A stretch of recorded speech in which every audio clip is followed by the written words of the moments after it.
2020년 10월 말에 저는 실제 사역을 하지 않아서 리더 자리에서 교체되고 고향에 있는 교회로 돌아왔어요. 그때 중국 공산당의 체포로 인해 저희 집에 안전상의 우려가 있어서 저는 한동안 예배를 드릴 수가 없었어요. 그 때문에 소극적이고 연약한 상태로 지냈죠. 그때 저희 동네에 사는 리엔 자매는 다른 교회의 리더였는데 제가 자기 담당 교회에 있진 않았지만 저를 볼 때마다 내적 상태가 어떤지도 살펴주고 하나님 말씀도 읽어주면서 저를 도와줬어요. 제가 거짓 리더로 드러나 교체됐는데도 무시하지 않고 그렇게 도와주니까 정말 고맙더라고요. 그래서 다음에 그 자매한테 어려운 일이 생기면 최선을 다해 도와줘야지 생각했어요. 몇 달 후에 저는 교회 정리사역을 맡게 됐고 그 자매와 종종 협력하게 됐어요. 그런데 보니까 자매가 개인적인 일을 보느라 예배에 자주 늦고 예배 들을 때도 그저 형식적으로만 참석하고 하나님 말씀도 잘 교제하지 않더라고요.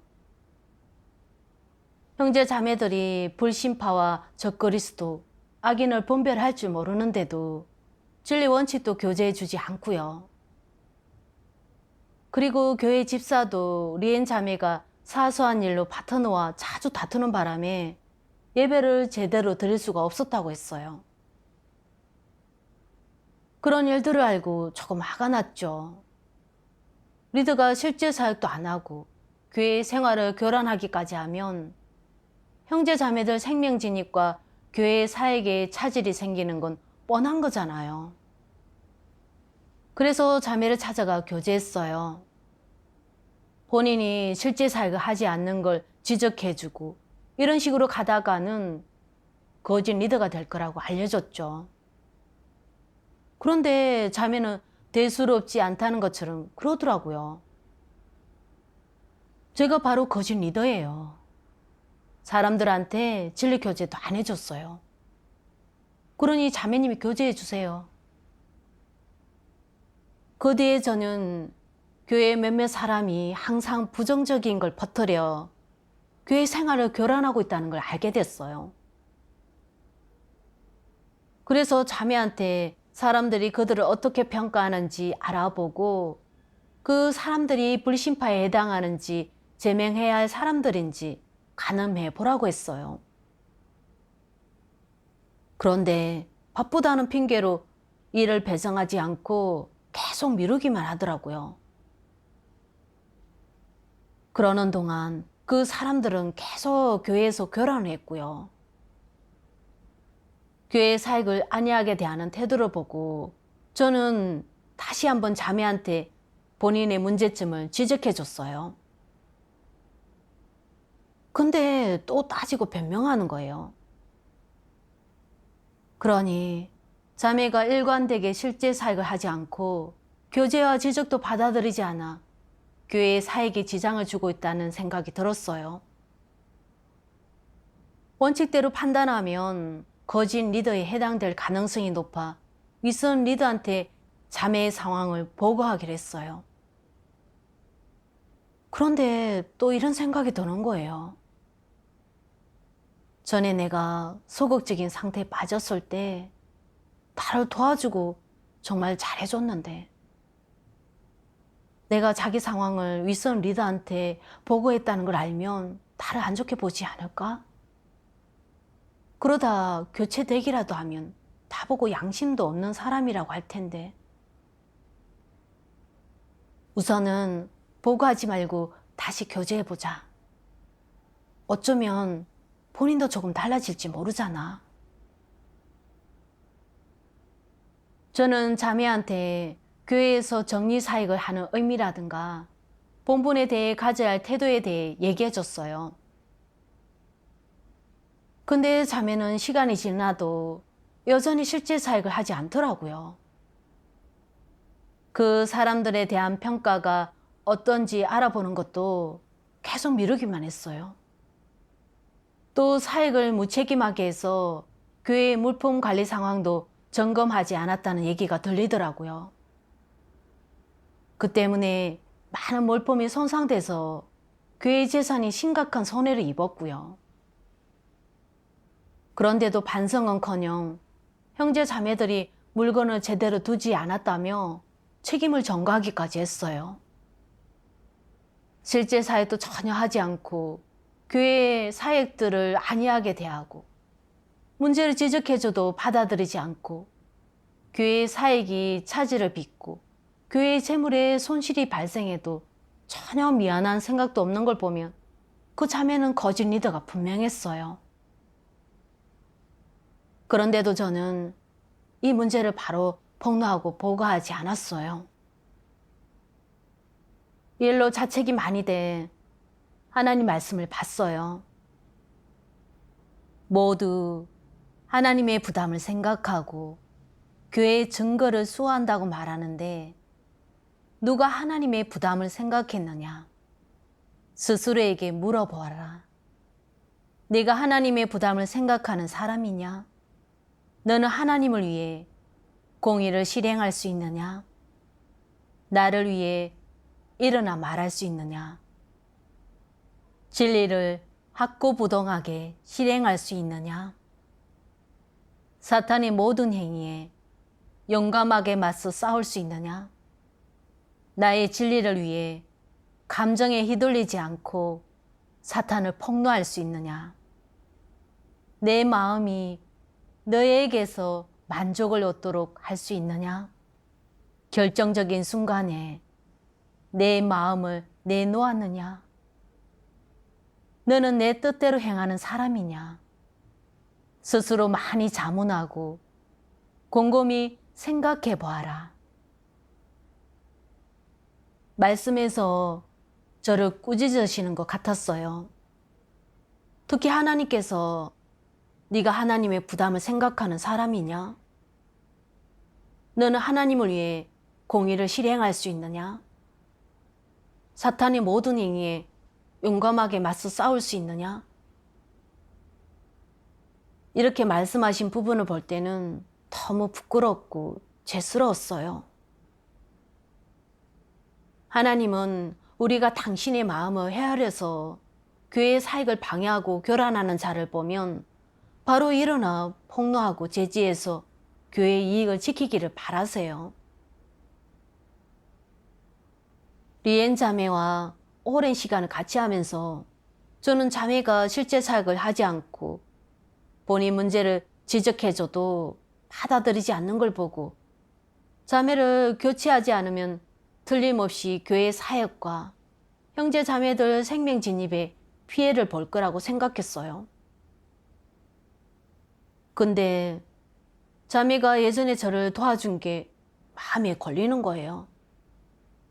제가 본인 문제를 보고한 걸 알면 양심도 없다고 원망할 것 같았죠. 자매와의 관계 때문에 저는 자매의 문제를 보고하지 않기로 했어요. 그리고 자매가 실제 사역을 하지 않아서 불신파들이 제때 제명되지 않고 교회 안에 머물러 교회 생활을 교란하는 걸 눈뜨고 많이 보기만 했어요. 저는 정말 너무 이기적이고 비열했어요. 이렇게 진리 원칙을 어기고 거짓 리더를 두둔하고 감싸서 그가 교회 생활을 교란하도록 내버려 둔 건 거짓 리더의 보호막 역할을 하며 그 악행에 동참한 거나 마찬가지죠. 저는 자매를 즉시 고발하지 못한 걸 원망하며 빨리 이 문제를 리더한테 보고하기로 했어요. 그 후에 윗선 리더는 저한테 형제 자매들이 리엔 자매를 평가한 내용들을 취합해 그 자매가 일관적으로 보인 모습을 근거로 교체 여부를 결정하라고 했어요. 그리고 거짓 리더로 결정되면 형제 자매들과 같이 교체하려고 했죠. 리더가 그렇게 말하니까 속으로 고민이 되더라고요. 전에 내가 교체됐을 때 늘 도와주고 붙잡아줬는데 지금 내가 본인을 폭로하고 형제 자매들한테도 분별하라고 하면 나보고 분명 양심도 없다고 할 텐데 너무 갈등이 돼서 폭로하고 싶지가 않더라고요. 저는 제 내적 상태가 잘못됐다는 걸 깨닫고 하나님께 제 고민을 해결해 달라고 기도하며 구했어요. 그리고 말씀 낭송 영상을 봤어요. 전능하신 하나님의 말씀. 사탄은 누구이고 마귀는 누구이며 하나님의 원수는 또 누구더냐? 바로 하나님을 믿지 않고 대적하는 그 무리들 아니더냐? 하나님을 거역하는 자들 아니냐? 입으로는 믿는다고 말하나 진리가 없는 자들 아니더냐? 복만 받으려 하며 오히려 하나님을 증거하지 못하는 자들 아니더냐? 내가 오늘날에도 이 마귀들과 손잡고 그들을 양심과 사랑으로 대한다면 그것은 사탄에게 선의를 베푸는 것 아니겠느냐? 마귀와 한통속이 되는 것 아니겠느냐? 오늘날에 이르렀는데도 선악을 구분하지 못하고 한결같이 사랑과 긍휼만 강조하며 하나님의 뜻을 찾으려는 생각은 전혀 없이 하나님의 마음을 자기 마음으로 여기지 못한다면 이런 부류가 맞이하는 결말은 더욱 비참할 것이다. 육신에 거하는 하나님을 믿지 않는 자는 모두 하나님의 원수이다. 내가 원수에게도 양심과 사랑을 베푼다면 정의감이 없는 것 아니겠느냐? 내가 증오하고 반대하는 자와 내가 오히려 마음이 통해 그들을 사랑이나 사적인 감정으로 대한다면 패역 아니겠느냐? 고의로 대적하는 것 아니겠느냐? 그런 자에게 진리가 있겠느냐? 원수를 양심으로 대하고 또 마귀를 사랑으로 대하며 사탄에게도 긍휼을 베풀려고 한다면 고의로 하나님의 사역을 방해하는 자 아니겠느냐? 하나님 말씀을 보니 너무 와닿더라고요. 하나님은 진리를 추구하고 교회의 사역을 지키는 사람은 마땅히 사랑으로 대해야 하지만 진리를 미워하고 교회의 사역을 방해하고 교란하는 사람은 증오하고 내쳐야 한다고 분명하게 말씀하셨어요. 그런데 전 리엔 자매가 실제 사역은 전혀 하지 않고 교회의 사역을 방해하고 교란한 걸 너무 잘 알면서도 양심이 앞서서 바로 고발하지 못했어요. 지금 그 자매를 폭로해서 형제 자매들이 분별이 잘하고 공과를 배울 수 있게 해야 하는데 배은망덕하다고 원망을 들을까 봐 양심을 속이고 그를 감싸고 두둔했으니 전 정말 인성이 없었던 거죠. 하나님께 충성심도 전혀 없었고요. 완전히 사탄의 하수인 노릇을 한 거예요. 하나님이 주신 모든 공급을 누리면서 은혜를 저버렸어요. 교회 사역과 형제 자매의 생명 진입에 피해가 가더라도 개인적인 이익을 지키려 했으니 전 정말 양심도 없고 인성도 형편없었어요. 회개하지 않고 이렇게 계속 진리를 실행하지 않으면 끝에 가서는 하나님께 버림받아 도태되고 말 거예요. 나중에 또 말씀 낭송 영상을 봤어요. 전능하신 하나님의 말씀. 하나님이 너를 구하기 위해 어떤 사람을 힘쓰게 하든 너는 먼저 하나님께 감사하고 하나님으로부터 받아들여야 한다. 사람에게 은혜를 돌리거나 보은하기 위해 자신의 인생을 다른 이에게 바쳐서는 안 된다. 이는 크게 잘못된 것이다. 마음속으로 하나님의 은혜에 감사할 줄 알고 하나님으로부터 받아들이는 것. 이것이 핵심이다. 적당한 때, 적당한 장소에서 마침 도움이 필요한 사람에게 도움을 주었다면 이는 정상적인 현상이자 인류의 일원으로서 마땅히 다해야 할 책임이다. 이는 그저 하나의 책임이자 의무에 불과하다. 하나님은 사람을 지을 때 이러한 본능을 주었다. 사람에게 있어 남을 돕고 은혜를 베푸는 것은 쉽게 할 수 있는 사소한 일로 사람의 본능 범위 안에서 충분히 할 수 있는 일이다. 이것을 은혜의 차원까지 끌어올릴 필요는 없다. 하지만 많은 사람이 그것을 은혜로 여기며 늘 입에 달고 다니고 끝없이 보답한다. 그렇게 하지 않으면 양심이 없는 것이라고 생각하면서 스스로를 비하하거나 멸시하며 나아가 사회적으로 여론의 질책을 받지 않을까 걱정하기도 한다.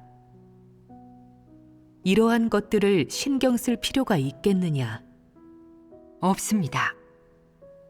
많은 사람이 이 일을 밝히 알지 못하고 늘 여기에 얽매여 있다. 이것이 바로 진리의 원칙을 알지 못하는 것이다. 맞아요.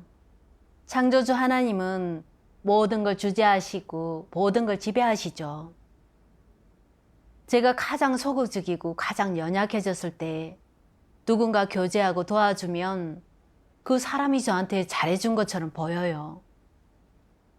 하지만 사실 모든 건 다 하나님의 주재와 안배지 어떤 사람이 저한테 은혜를 베푼 게 아니에요. 그러니 하나님께로부터 받아들이고 하나님께 감사드려야지 그 공을 사람한테 돌려서는 안 돼요. 게다가 리엔 자매는 교회 리더고 교회 리더의 직책은 형제 자매들을 붙잡아주고 생명 진입 과정에서 부딪히는 어려움과 문제를 해결해 주는 거예요.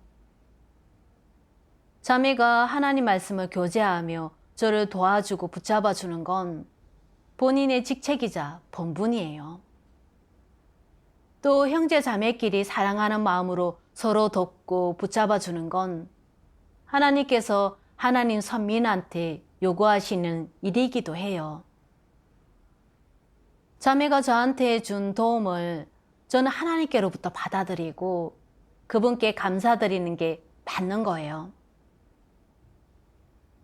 근데 저는 자매가 저한테 은혜를 베푼 걸로 잘못 생각하고 있었어요. 그래서 자매의 호의에 연연하고 사적인 정에 이끌려 자꾸만 자매를 감싸고 두둔했던 거죠.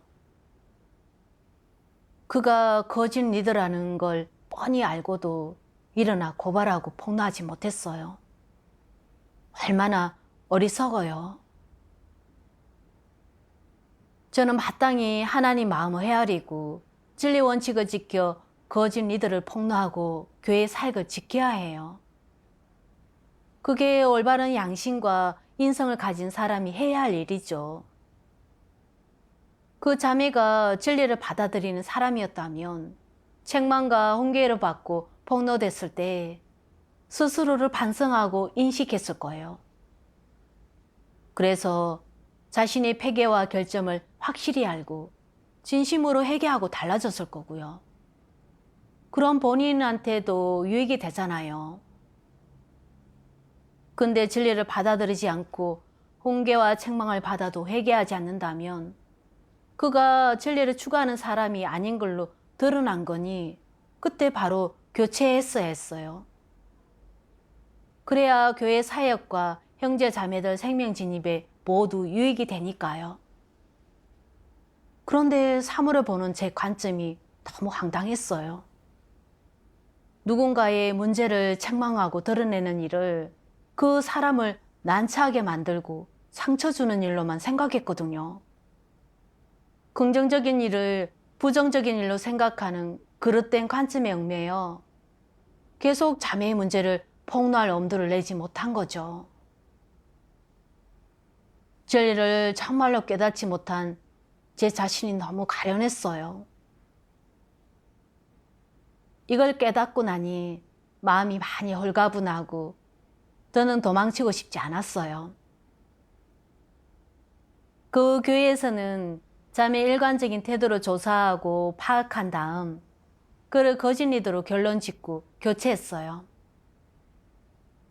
자매는 교체되고 난 뒤에도 자신을 전혀 반성하거나 인식하지 않았어요. 오히려 세상에 나가 돈 벌 기회도 포기하고 몇 년씩 리더를 하면서 고생도 많이 했는데 교회에서 자기를 이렇게 대하는 건 불공평하다며 억울함을 호소하더라고요. 나중에는 돈에 집착하며 직장을 구해 돈 버느라 예배도 잘 나오지 않았어요. 그 자매를 교체한 후 교회에서 다시 리더를 뽑았어요. 그 불신파들도 줄줄이 제명돼서 교회 생활은 더 이상 방해받지 않고 여러 사역들도 다 정상적으로 돌아가기 시작했어요. 이런 결과를 보고 마음이 아주 편안했어요. 이 일을 겪으면서 진리를 구할 수 있게 돼 너무 다행이었어요. 덕분에 제 자신의 문제를 제때 간파하고 본분을 다하게 됐으니까요. 자매는 저를 보더니 크게 화를 내더라고요. 당신 얼굴은 보기도 싫어. 다들 나보고 거짓 리더라고 하는데 사람들한테 당신이 다 말하고 다닌 거잖아. 정말 싫다. 그 말을 듣고 역시 마음이 좋지 않았어요. 근데 제가 윗선 리더한테 보고한 내용은 다 사실이었어요. 그 자매는 거짓 리더니까 폭로하고 고발하는 건 당연하고 하나님 뜻에 완전히 합하는 일이에요. 그런데 제가 싫다는 그 말에 왜 그렇게 속이 상했는지 나중에 말씀 낭송 영상을 보고 이 문제의 근원을 조금 인식할 수 있었어요. 전능하신 하나님의 말씀. 사람은 매일 하나님 말씀을 먹고 마시며 기도하는 마음으로 하나님 말씀을 읽고 묵상하지만 사람과 일을 바라보거나 처신하고 일을 처리하는 기본적인 관점과 원칙, 방식은 여전히 전통 문화에 근거한다. 그렇기에 일상생활에서 계속 전통 문화에 조종되고 지배되고 통제되는 것이다. 그것은 그림자처럼 떠나지 않아 사람이 벗어날 수 없다. 어째서 그렇겠느냐? 사람은 전통 문화와 사탄이 인류에게 주입한 각종 사상과 관점을 마음속 깊은 곳에서 파내고 해부하고 폭로해서 인식하고 간파하고 내려놓고 저버린 후 하나님이 말씀하고 가르치고 알려준 방식대로 사람과 일을 바라보거나 처신하고 일을 처리하지 못하기 때문이다. 이로 인해 많은 사람이 여전히 어떤 상태로 살아가고 있더냐? 마음속 깊은 곳에서는 하나님의 말씀대로 사람과 일을 바라보거나 처신하고 일을 처리하며 하나님의 뜻과 진리를 거스르지 않으려 한다. 하지만 자기도 모르게 어떤 대항력도 없이 사탄이 가르쳐준 방식대로 사람들과 지내고 처신하고 일을 처리한다.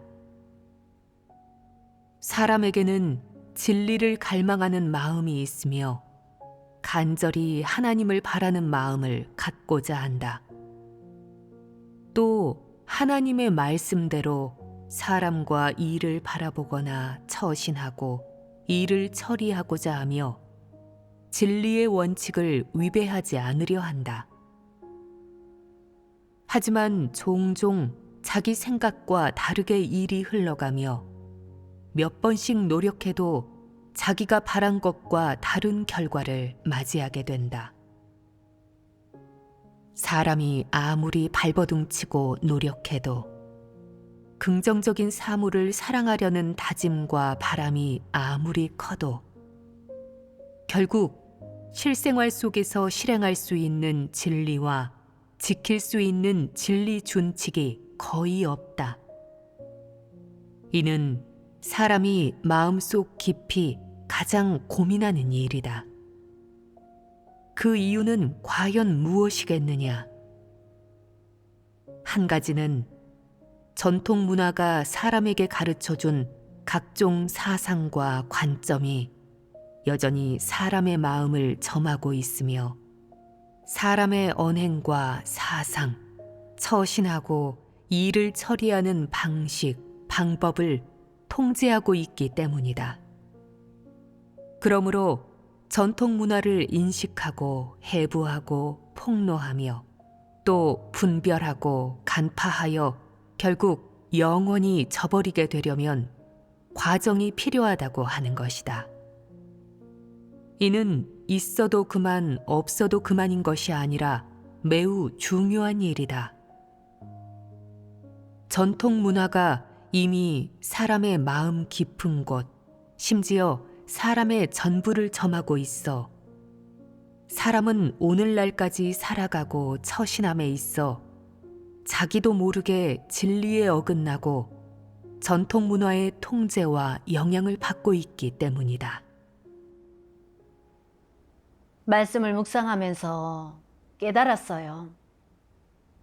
저는 은혜는 배로 갚아라, 은혜는 반드시 갚아라, 이런 전통적인 관념이나 사탄 철학에 따라 살면서 이런 말을 사람들의 원칙으로 삼았었어요. 그래서 누가 저한테 잘해주고 은혜를 베풀면 최선을 다해 그 사람을 지켜주고 보답해야 한다고 생각했던 거예요. 그 사람이 긍정적인 인물이든 부정적인 인물이든 개의치 않고 그가 한 일이 진리 원칙에 부합하는지도 상관없었죠. 설령 악행을 저질러 교회의 사역을 방해하고 교란한다 해도 감싸고 두둔해야지, 그렇지 않으면 양심 없고 인성이 없다고 생각했어요.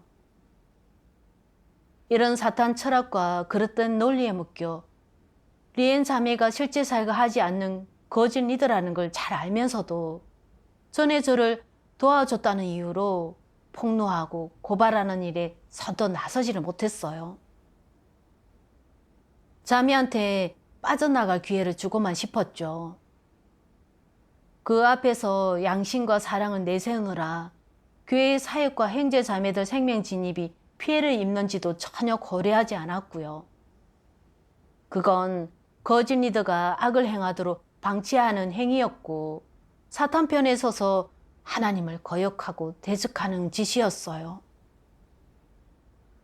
이런 전통적 관념의 본질은 바로 사탄이 사람을 미혹하고 폐괴시키는 궤변이자 헛소리고, 그건 결코 사람됨의 원칙이 될 수 없어요. 이런 것에 기대 살다 보면 저는 점점 그릇되고 황당한 생각만 하게 될 거고, 생각이 흐려져서 선악을 분별하지 못하고 진리를 거슬러 하나님을 대적하는 짓만 저지르게 될 거예요. 어느 날 또 말씀을 봤어요. 때로 양심의 작용이 감정에 얽매이고 흔들려 진리의 원칙과 충돌하는 결정을 내리게 된다. 여기에서 우리는 한 가지 사실을 알 수 있다. 바로 양심의 작용은 진리의 기준에 미치지 못하며 어떨 때는 양심대로 행동해도 진리에 어긋날 수 있다는 점이다. 만약 하나님을 믿으면서 진리에 근거하여 살아가지 않고 양심에 기대 행동한다면 과연 악을 행하거나 하나님을 대적하지 않을 수 있겠느냐? 어떨 때는 정말 악행을 저지를 수 있다. 양심대로 행동하면 결코 틀릴 일이 없다고는 말할 수 없다. 여기에서 알 수 있듯 하나님을 만족해 하고 하나님의 뜻에 부합하려면 양심대로 행동하는 것으로는 한참 부족하다. 진리의 근거에 행동해야 하나님의 요구에 도달할 수 있다. 사람은 양심적으로 살아야 하지만 그 양심은 진리가 아니고 진리를 대신할 수도 없어요. 진리가 아닌 양심에 따라 행동하고 일한다면 정말 쉽게 진리를 거스르고 하나님을 대적하게 돼요. 하나님은 우리가 당신이 사랑하는 걸 사랑하고 당신이 증오하는 걸 증오하라고 하셨는데 이건 우리가 사람을 대할 때 가져야 할 원칙이기도 해요. 진리를 추구하는 형제자매라면 저한테 은혜가 있건 없건 관계없이 그가 문제나 어려움에 부딪혔을 때 바탕이 사랑으로 도와줘야 해요.